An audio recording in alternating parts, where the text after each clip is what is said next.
Hi there folks, welcome back to Rich Reviews. I hope you're enjoying your weekend. So the latest films that I recently saw and I've been trying to get to of late, the latest of these is Batman Ninja, and this is an animated Batman film that is in Japan, and even though this is produced by, the DC animated film universe, and so this film, Batman is taking on Gorilla God at Arkham Asylum. Gorilla God is a time displacement field, which is a fancier way of saying a time travel machine. Through some really weird mishap, considering that Batman was in sort of the, near the edge of the wave, he is immediately transported there while everyone else he finds has been there for several years, considering that they were near to the event. And quite frankly, all of Batman's villains, including Deathstroke, feudal lords, considering that Japan's government was not really non-existent at this time, and they're all battling for control of unified Japan under their rule. One of the immediate places that he goes to is under the control of the Joker. Now, of course, when he lands in the Joker's territory here, he comes to realize, he has tried to make feudal Japan look like the industrial age, all with, fancy equipment to mine stuff. Apparently this Joker here is batshit crazy, as I say, and he also has Harley Quinn with him, and this Harley Quinn is also voiced by Tara Strong, who previously did the Harley Quinn in Suicide Squad Hell to Pay. Now of course Batman and the Joker go at it a couple of times. Now of course eventually he does team up with Gorilla God of all things. And quite frankly, he doesn't trust Gorilla God, but then again, hey look, we need to find a way to defeat the Joker.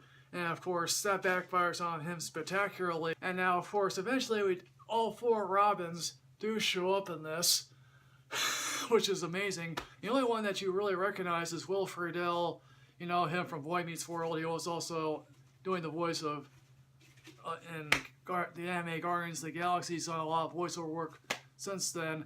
And of course, after his defeat by hands of God and Joker, and trust me, there's a lot of violence in this, which is amazing because most of the violence I haven't really enjoyed a lot of the violent stuff in a lot of the animated Batman films.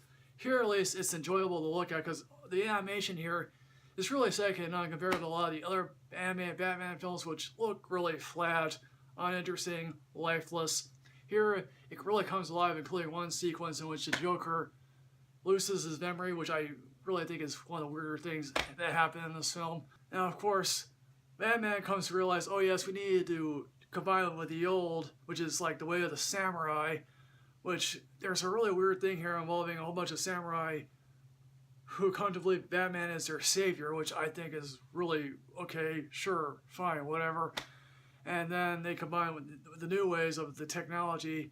Now, eventually, all this leads to a fight between all the Batman villains over the control of Japan here. And then all of a sudden they unify. And the problem here is that this fight here, eventually that involves, a giant robot, which is like a Transformers thing, which I guess Japan is obviously known for. And one of the Robins has a pet monkey, and all the monkeys eventually transform into one giant monkey here, who are interconnected. I think to myself, okay, this Batman film, quite frankly, has some interesting ideas about time travel, interesting ideas about how certain aspects of the past are changed. But then again, it all boils down to two ginormous things crashing into each other. And I just feel like that is really uninteresting. I mean, yes, the voice work, I cannot complain. We get the Joker here is voiced by the guy who's on Veep. We got the guy who plays Batman. He is a regular animated voiceover work. And also we got Tom Kenny voicing, apparently, the Penguin of all things, who doesn't really get a whole lot of voice work. Also, I have my issues with animated Batman films or animated films in general.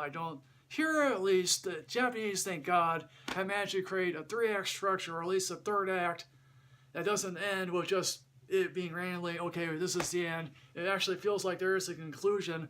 There are a couple of jokes that are actually interesting, one including Gorilla God and Catwoman. Catwoman says to him when he's eating a banana, there's actually one funny joke right there. I'm going to say about Batman Ninja, I'm going to give this a matinee rating because, quite frankly, there are some aspects that are quite good. There are aspects where I'm thinking to myself, really, I'm watching an anime film, which, again, I'm not the biggest anime guy around. This animated Batman film was done by Miyazaki. Maybe you'll have something there for me there, folks. So, Batman Ninja, have you seen it? This is currently going to be playing online right now. It's going to be playing in Japan in a couple of months anyway. Ninja film. Did you happen to like it? Did you happen to care for it all? What's your current recent favorite spate of Batman animated films here, folks? Or you can rank them in the comment box below if you like. As always, folks, like, comment, subscribe, and enrich yourself with knowledge. I'll see you next time, folks. Yes, see ya.